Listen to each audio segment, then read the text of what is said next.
Hello, Nuggets. It is your favorite TT. I hope you're doing well. We outside.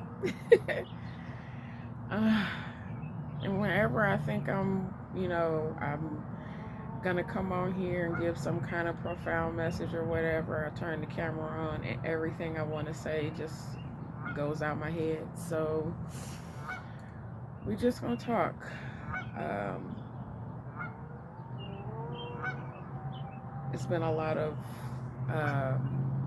epiphanies and awakenings and um, things coming to the surface and becoming aware. There's a lot of shifts happening, especially right now since we're in the spring. Um, and all of that wonderful energy. I remember a couple of months ago I said that there would be big changes come May, where there's been quite a few changes here. Um, End of April, beginning of May. One of those things being the appointment of a new Pope of the Catholic Church.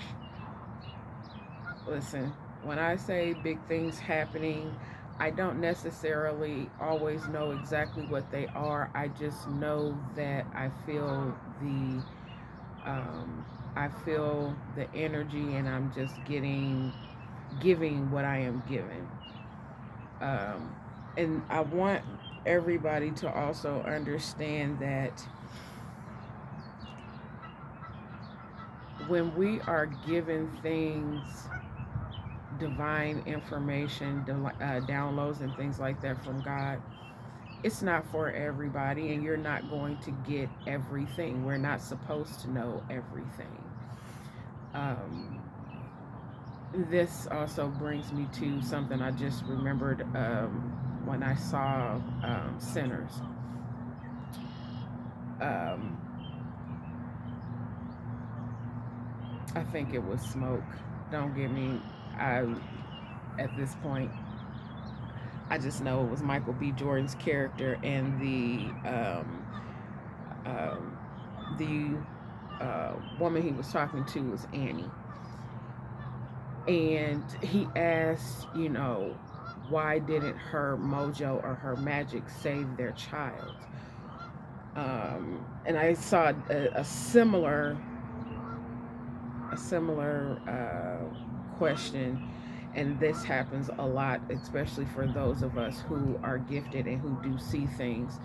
um, we get asked the questions, well, why didn't you save so and so, or why couldn't you see this, or why can't you heal that, or why don't you heal yourself? It's not always, our gift is not always for us. um, as we take also into account, Jesus didn't take himself off the cross. He could have. From what we are taught, from what we are told, he could have. But not only did he follow through with his assignment, but that was not for him to do.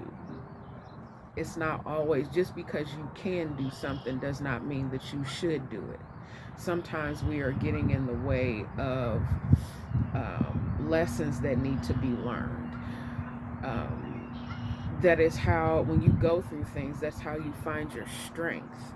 That's how you know who you are. That's how you know that you've learned something, is when you go through it. So as far as people saying, trying to cause doubt in you because it doesn't look how they think it should look, tell them to go get them a gift. Tell them to go talk to God about theirs. Okay? We give what we are given. We reveal and speak on what we are told to, what we are given permission to do. If you are not, God will sit you down. Your throat will close up, and you won't have anything to say. So that's how and why I move how I move, because When God has a message and tells me to get on here, I give it. When there's no message, when God is, working on me, I take my sit down and I get my lessons. Again, I give what I am given. A lot of this now has become um, things I wish to pass on to my nieces and nephews. Um, Looking back at how I grew up and the people I grew up around and the life that they lived. My great great great grandmother, who raised me until I was 12, she passed away a week before my 13th birthday. She was born in 1899, so she saw a lot. She passed away at the age of 93. So she saw a lot. She knew a lot. But at that time, I was not mature enough to sit at her feet in the way that I would like to have done now. So, in that, I take from that what I know is what I give. And it's not always about, how to make money. It's not always about being in relationships with others. It's about living your life to the best of your ability for you with what you have from God.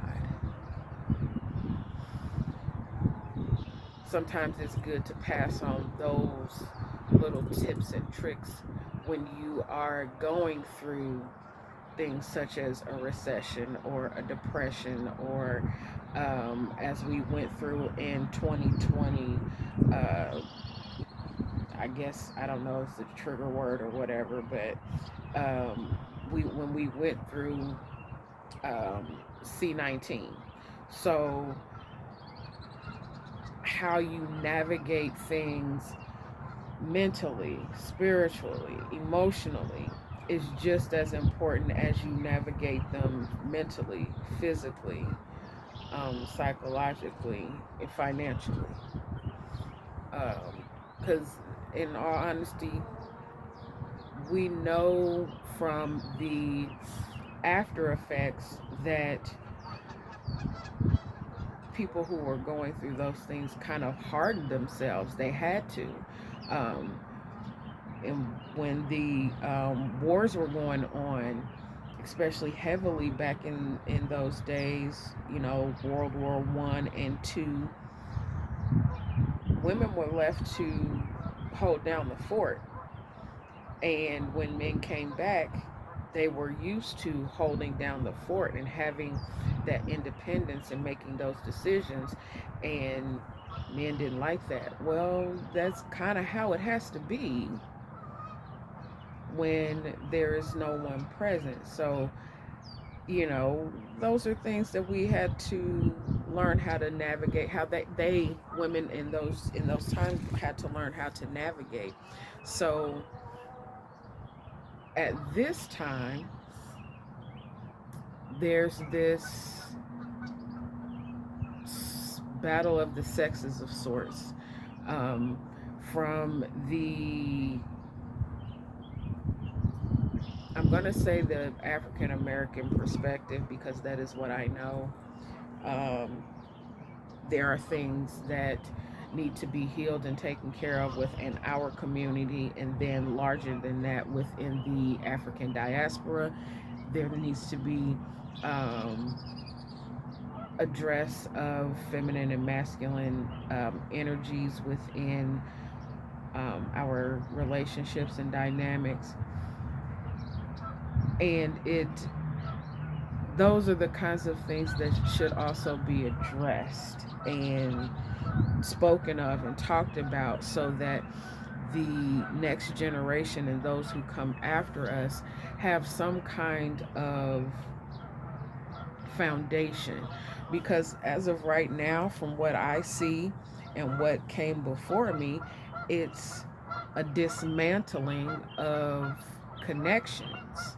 It's a dismantling of and a breakdown of roles.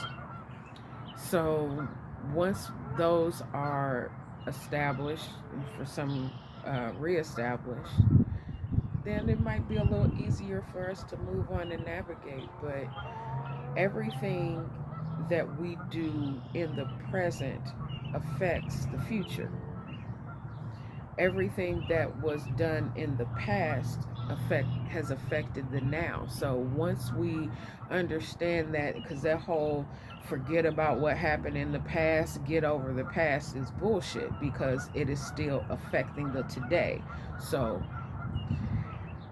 on a micro scale, which is one-on-one interpersonal, to a macro scale, all encompassing, universal, global, universal included, that needs to happen on each level. It needs to happen within the interperson and globally within the whole community. And once we do that, I think that, things can be better. But accountability is lacking. Nobody wants to be accountable. Nobody wants to be responsible. Nobody wants to say, yes, this happened. Yes, this happened. Yes, I did that. Yes, I take accountability. Yes, I am responsible. And once those things happen, once accountability is established, then there should be changed behavior. Not just saying, yeah, I did it, and then going back to the same behavior. That's Now, if that's what you want to do, then fine. But you then also need to be prepared to deal with the consequences of that. Your choices have consequences on every level, whether they be positive or negative. Those are your choices, and consequences come with it, which is, I don't understand how.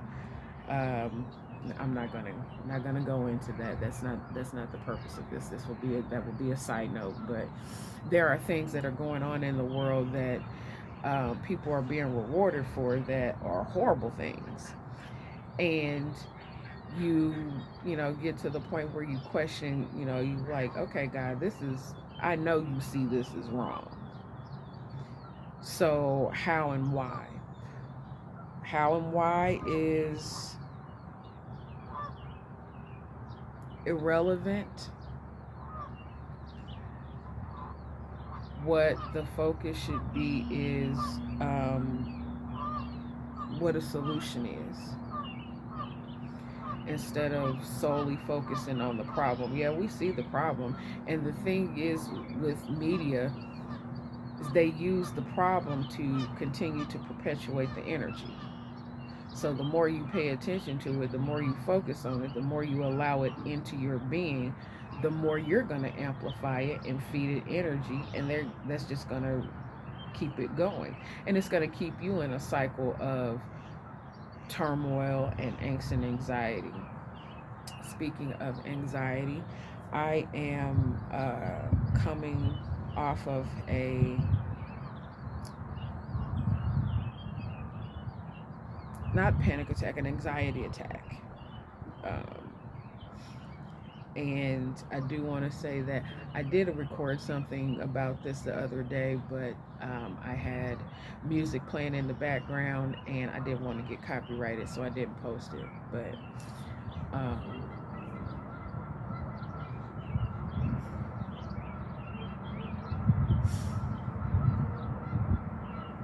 and just that quick, it just left, so that was probably meant for me not to share at this time, but that's okay. Just be mindful and be in a place and space of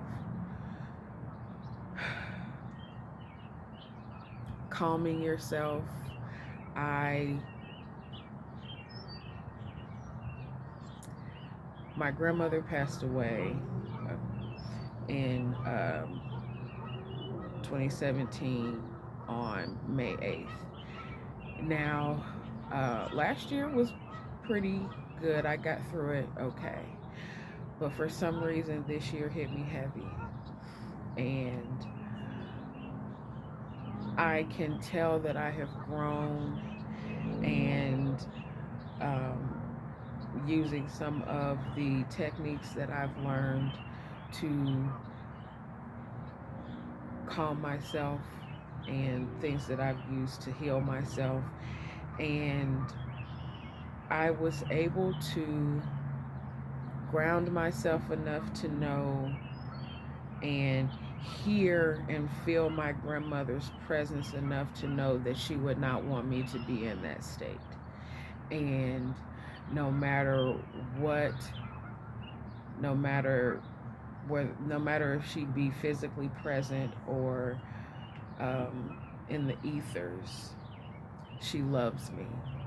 And I am very loved, and she loved me while she was here. So that and using some breathing techniques and taking a walk, even when I was at work at the office, helped me to get through the day. And I could feel it all day within my body and my nervous system that I was in anxiety mode, but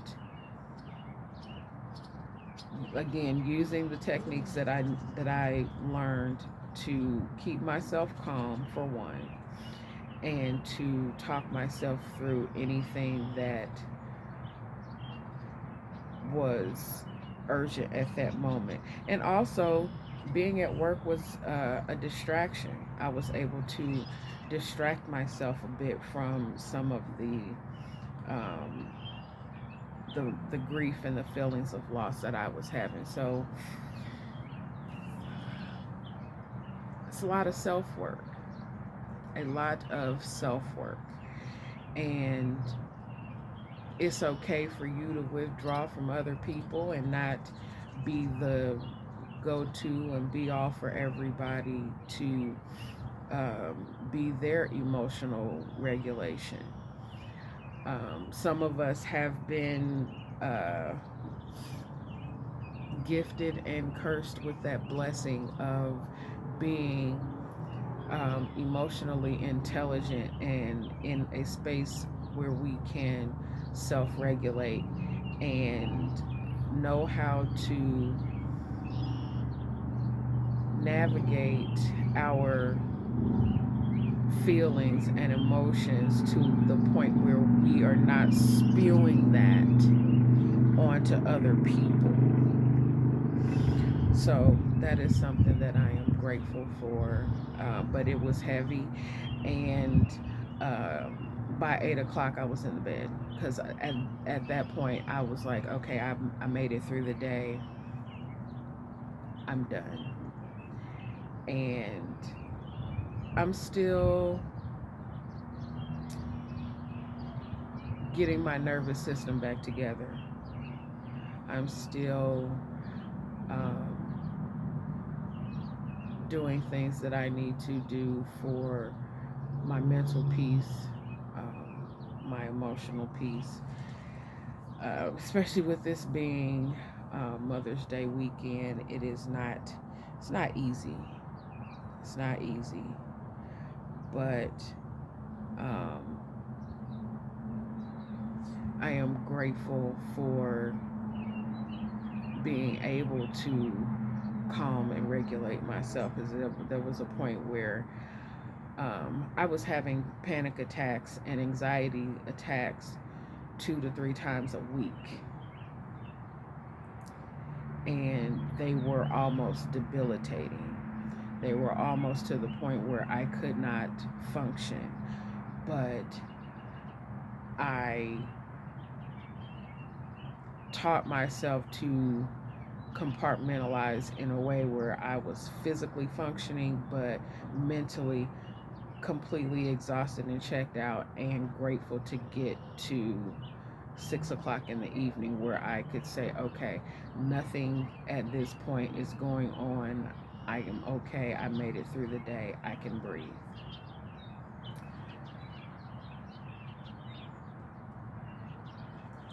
So that was an energetic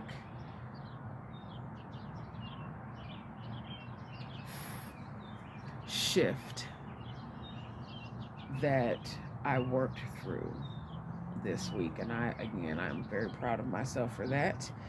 Because I did, like I said, I did not do the full-on breakdown that could have happened and just shut down and like, all right, I need a couple days. I am grateful for that work. I am grateful to God for helping me get through that. I am grateful to my nephew. I spoke with my oldest nephew the day before the anniversary of my grandmother's passing. I spoke with him, and that helped, I think, because it kind of set the tone for a purge that I needed, some things that I needed to get out and explain to him and let him know. And that exchange helped me, and I hope it helped him as well, because every single time I speak to my nieces and nephews, TT gonna give them some kind of jewel, some kind of nugget, some kind of help that I wish I had at their age. I'm always age appropriate, but it's always also going to be straight no chaser, because the more plain you make it, the easier it is for them to apply, or for it to be applied.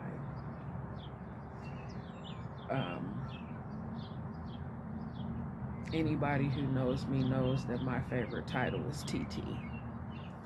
And I am TT to anyone who